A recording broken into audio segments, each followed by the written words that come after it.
Hey guys, I'm going to get into a film called Mother Joan of the Angels, which was released in 1961.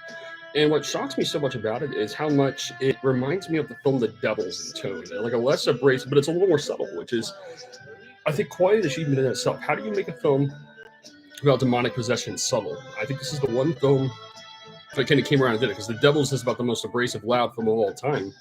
But it's taken on a lot of similar subject matter. You know, you have a lot of Covenant and 7th centuries being possessed, nuns being possessed, and they're kind of like dancing and like letting the power of lust kind of overcome them.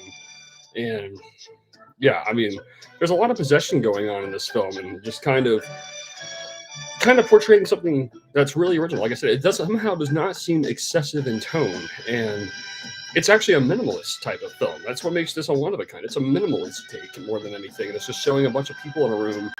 Um,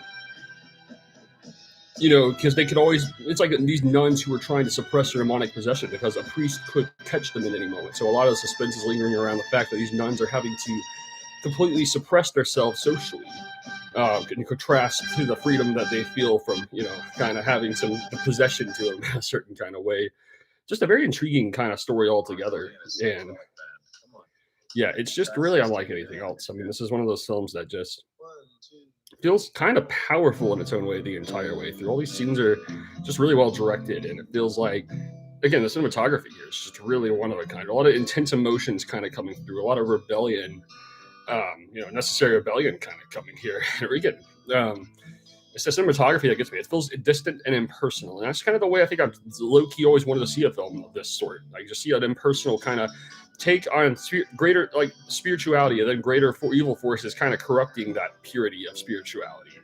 Um, every individual is just kind of afraid in their own way, but it's also just really powerful. A lot of shame kind of going on to the characters as they're revealed, to be what they're suppressing.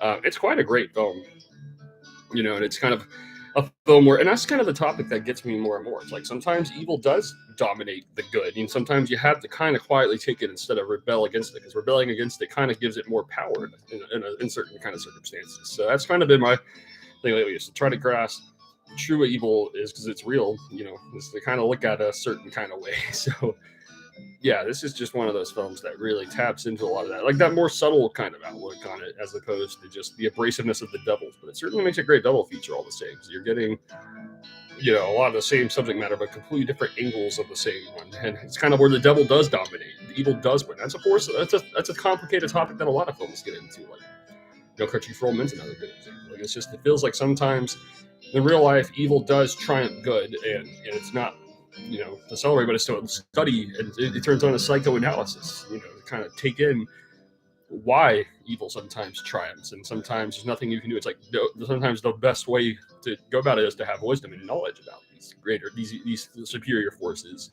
Mother Joe the Angels is a film that's just down to get right into all that. And yeah, if you're again, I could easily recommend this film to about anyone who's interested in anything relating to demonic possession and like the psychology of characters who go through all this. This is a lot different take than like The Exorcist. Like this is a lot more subtle. This doesn't have to be a horror film. This is literally like a psychological drama, but it just happens to deal with a horror subject matter. So I recommend this film to just about anybody who's interested in such a thing. I mean, it's hard to imagine. I just don't really know people who wouldn't be. Honestly, that's the thing. But if you're not into it, I mean, I don't know. But if you are, I can easily imagine you'll be right at home here. And again, right, it's just endlessly kind of shocking how subtle all this actually is. So, Mother Joe to the Angels, it is a one of a kind, very underrated film. Yeah, I definitely recommend looking into it.